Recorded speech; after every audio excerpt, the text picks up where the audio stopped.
Oke, selamat pagi dan selamat sejahtera kepada semua pelajar. Cikgu harap semua sehat walafiat. So, hari ini kita akan belajar tentang pendidikan jasmani dan pendidikan kesehatan, yaitu topik keselamatan. Sebelum kita membincangkan lebih lanjut lagi tentang topik kita hari ini, marilah kita sama-sama tengok apa standard pembelajaran untuk topik kita hari ini, yaitu topik keselamatan. Oke, standard pembelajaran yang pertama untuk topik keselamatan ini adalah kita akan membincangkan tentang gangguan seksual dan juga penderaan seksual. Yang kedua, mengaplikasikan kemahiran tidak kepada gangguan seksual dan juga penderaan seksual.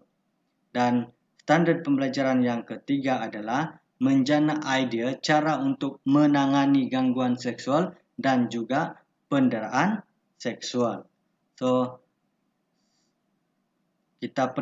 sebelum kita pergi lebih lanjut lagi tentang topik kita hari ini, kita tengok dulu apa itu keselamatan. Oke. Keselamatan melindungi diri merupakan aspek yang amat penting dan perlu diberikan perhatian khususnya kepada golongan remaja lah. Oke. Ini bertujuan untuk melindungi diri daripada jenayah seksual yang semakin membimbangkan. Dan kemahiran kecekapan sosial perlu diterapkan untuk menjaga keselamatan diri. Topik ini akan menerangkan gangguan seksual dan juga penderaan seksual serta langkah-langkah menghindarkan diri daripada kejadian tersebut. So, cikgu harap semua kekal bersama dengan cikgu untuk pagi ini. Kita berkelas selama 2 jam. Jadi cikgu harap kamu sama-sama dan tonton sampai habis video ini. Sebab di akhir video ini, selepas video ini selesai nanti kamu tonton, cikgu akan bagi link untuk kamu jawab quiz berdasarkan kepada tajuk yang kita bincangkan pada hari ini, yaitu keselamatan. Oke. So, kita teruskan lagi. Apakah itu gangguan seksual? Oke. Gangguan seksual adalah tingkah laku yang tidak dapat diterima oleh masyarakat. Kita tahu mana-mana masyarakat pun di dunia ini ataupun di negara kita memang tidak akan dapat menerima masalah ataupun gangguan seksual yang berlaku lah. Okay, sama ada di kalangan remaja ataupun kepada golongan dewasa. Tingkah laku ini berunsur lucu dan tidak diminta, tidak diundang serta tidak ditawarkan oleh mana-mana. Gangguan seksual ini bukan diminta ataupun kita undang ataupun kita tawarkan. Ia adalah datang disebabkan oleh sikap ataupun sifat manusia yang tidak bertanggungjawab lah. So, kita tengok apa maksud gangguan seksual. Gangguan seksual adalah perlakuan yang tidak bermoral yang seharusnya dielakkan kerana meliputi gangguan mental dan emosi seseorang. Antara jenis gangguan seksual yang biasa berlaku adalah secara verbal dan juga bukan verbal, termasuk sentuhan tidak selamat. Ia akan memberikan impak negatif yang sangat besar terhadap diri, mangsa, keluarga, agama, bangsa dan juga negara. So, ia akan memberi kesan kepada orang yang diganggu lah, yang diganggu secara seksual itu. Oke, kita pergi seterusnya.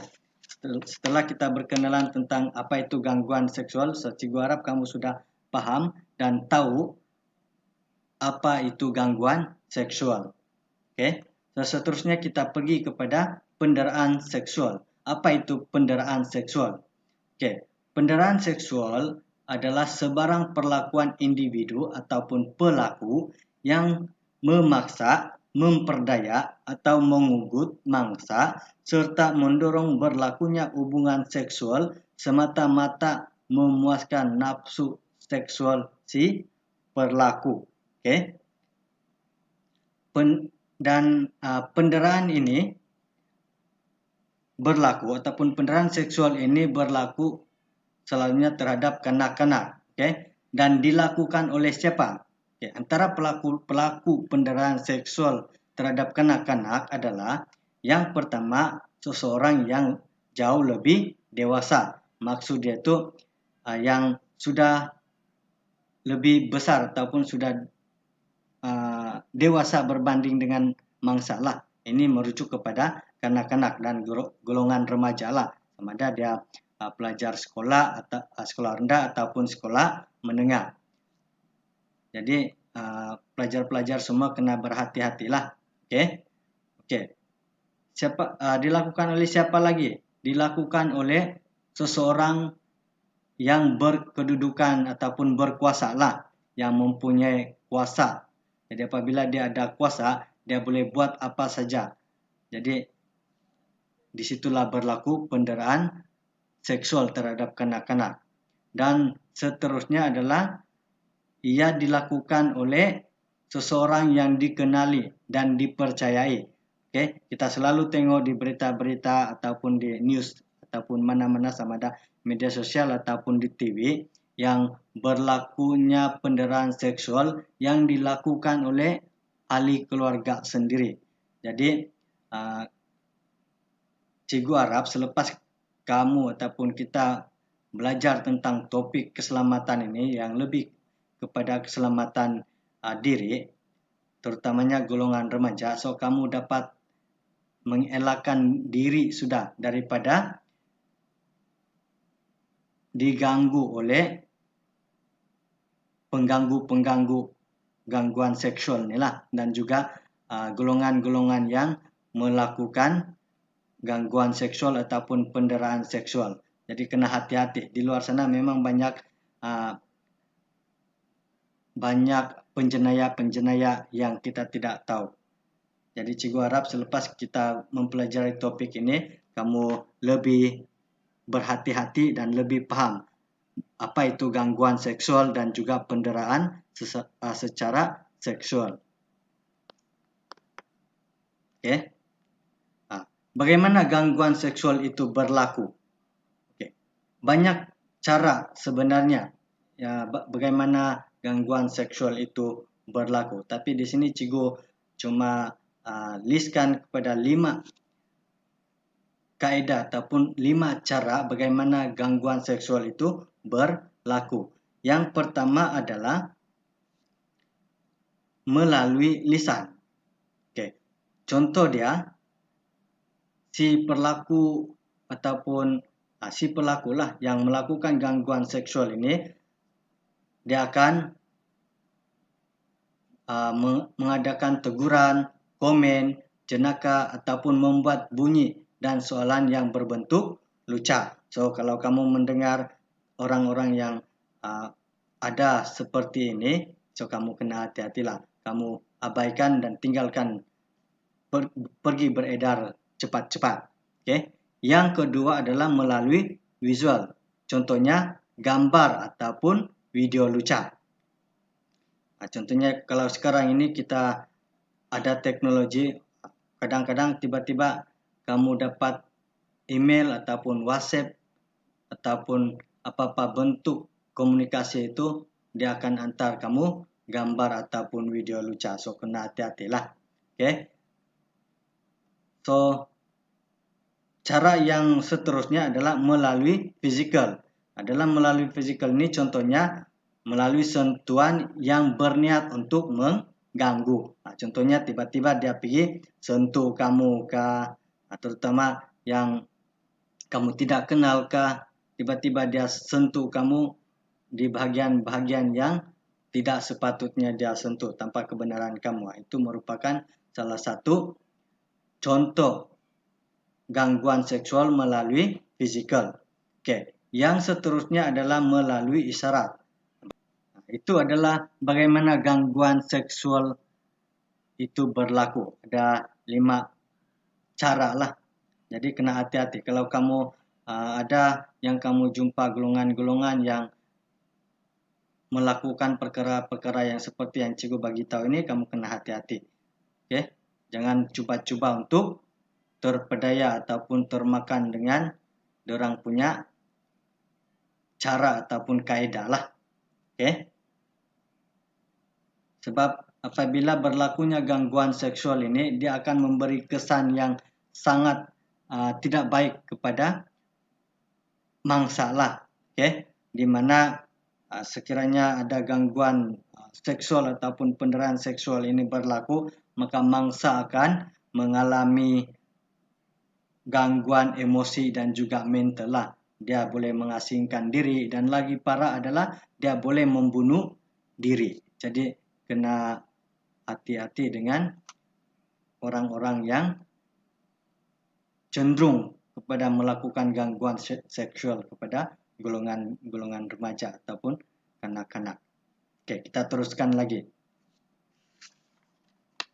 Okey, so bagaimana cara kita untuk menangani ataupun mengelakkan diri daripada gangguan seksual ini berlaku? Okey, ada pelbagai cara sebenarnya. Okey.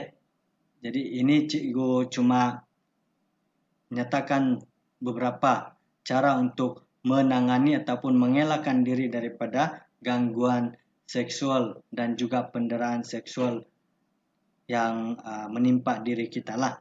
Okay? Yang pertama, sekiranya kamu mendapati ataupun terjumpa ataupun diganggu oleh golongan-golongan yang melakukan gangguan seksual itu, kamu kena buat laporan. Okay? Buat laporan kepada ibu bapa kamu, guru dan juga kaunselor. Nah, jadi apabila kamu ada laporan dan membagi tahu kepada ibu bapa ataupun guru dan kaunselor itu, maka mereka boleh melaporkan kepada pihak yang berkuasa lah, okay, untuk menangkap pengganggu-pengganggu seksual ini ataupun golongan-golongan yang melakukan penderitaan seksual. Okay, cara menangani yang seterusnya adalah tidak merahasiakan masalah gangguan seksual dan penderitaan seksual ini. Okey, sekiranya kamu menghadapi ataupun ada diganggu secara seksual oleh golongan-golongan yang sedemikian, kita tidak seharusnya merahasiakan ataupun mendiamkan diri saja. Kita kena berani untuk memberitahu kepada seperti yang cikgu bagi tahu tadi tu, memberitahu kepada ibu bapa kita kah ataupun guru kita kah ataupun kaunselor lah. Okay? Sebab kalau kita merahsiakan ataupun kamu cuma diam diri saja, maka si pemangsa tadi itu ataupun orang yang mengganggu, melakukan gangguan seksual itu, dia akan sentiasa mengganggu kita. Jadi dengan itu, kita jangan merahsiakan ataupun membiarkan saja sekiranya kita ataupun kamu diganggu oleh golongan-golongan yang melakukan gangguan seksual lah. Okey, yang ketiga adalah berpakaian sopan. So, untuk mengelakkan daripada gangguan seksual ini dan penderitaan seksual ini, kita sebagai remaja ataupun kamu sebagai remaja haruslah sentiasa menjaga tata susila kamu punya cara berpakaian itu. Kena sentiasa berpakaian sopan. Janganlah cuba pakai pakaian yang tidak cukup kain ataupun pakaian yang menjolok mata lah. Sebab apabila kita berpakaian tidak sopan ataupun berpakaian yang menjolok mata itu, maka golongan-golongan yang ingin melakukan gangguan seksual itu akan tertarik dengan cara kamu berpakaian yang tidak sopan. Jadi kena jaga pemakaian itulah. Okay? Jaga pemakaian, berpakaianlah secara sopan. Okay. Cara menangani gangguan seksual yang seterusnya adalah berani berkata tidak. Okay. Berani berkata tidak ini maksudnya sekiranya ada golongan ataupun pemangsa tadi itu, si pelaku tadi itu, dia memberi pujian kah ataupun memberi teguran kah ataupun bercerita dengan kamu mengenai benda-benda yang tidak elok, yang melakukan menggunakan perkataan-perkataan yang lucak, kamu kena cakap tidak dan pergi meninggalkan dia serta-merta. Jangan cuba layan untuk menarik minat kepada dia. Sebab kadang-kadang pemangsa ini ataupun orang yang suka menggangguan seksual ini, apabila kamu layan, maka dia berpikir kamu berminat dengan dia dan disitulah dia akan cuba mengambil kesempatan. Okey. Yang seterusnya adalah berkawan secara sehat. Okey. Berkawan secara sehat kepada rakan-rakan kita lah. Janganlah ambil kesempatan kepada rakan-rakan kita. Kadang-kadang ada juga yang kita dengar di news ataupun di mana-mana media sosial itu yang disebabkan dia berkawan rapat, mulalah dia ambil kesempatan. So, kena hati-hatilah. Biarlah berkawan secara sehat. Jangan ambil kesempatan terhadap persahabatan. Okay. Yang seterusnya, cara untuk menangani gangguan seksual adalah tidak bebas bersentuhan. Okay. Maksudnya di sini tidak bebas bersentuhan itu kita sebagai kawan pun kita tidak boleh sesuka hati saja sentuh rakan kita, terutama yang lelaki dengan perempuan lah. Jangan sesekali yang lelaki tiba-tiba pergi sentuh perempuan pula, rakan perempuan. Itu memang tidak dibolehkan lah. Okay? Tidak boleh bersentuhan sesuka hati. Apatah lagi kamu menyentuh bahagian-bahagian yang tidak elok lah. Jadi itu adalah cara-cara untuk menangani gangguan seksual dan penderaan seksual yang berlaku. Jadi Cikgu harap apa yang kita bincangkan pada pagi ini dapat memberikan pengajaran ataupun pengetahuan kepada kamu bagaimana untuk kamu mengelakkan diri daripada pelaku-pelaku yang melakukan gangguan seksual dan juga penderaan seksual. Sebab di luar sana ataupun dengan keadaan dunia kita sekarang ini yang serba moden dan canggih ini, pelaku-pelaku penderaan seksual dan gangguan seksual ini berada di merata tempat. So, cikgu harapkan kamu sentiasa berhati-hati dan cikgu harap apa yang kita pelajari pada hari ini menjadi panduan dan pedoman dalam kehidupan kita seharian lah.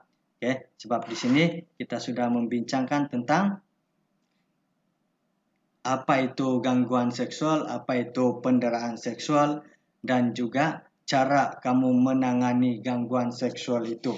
Jadi, cikgu harap topik kita pada hari ini kamu dapat menguasai dan dapat memahamilah. Okay? So, sekiranya ada soalan, kamu boleh type dekat WhatsApp. Nanti cikgu akan terangkan lagi. Okay? So, cikgu harap kamu dapat memahami topik kita pada hari ini. So, itulah topik untuk pembelajaran kita hari ini, yaitu topik keselamatan yang lebih kepada keselamatan melindungi diri, terutamanya golongan remaja lah. Okay? So, kalau ada soalan, kamu type saja di WhatsApp. So, itu saja topik kita hari ini. Sekian dan terima kasih.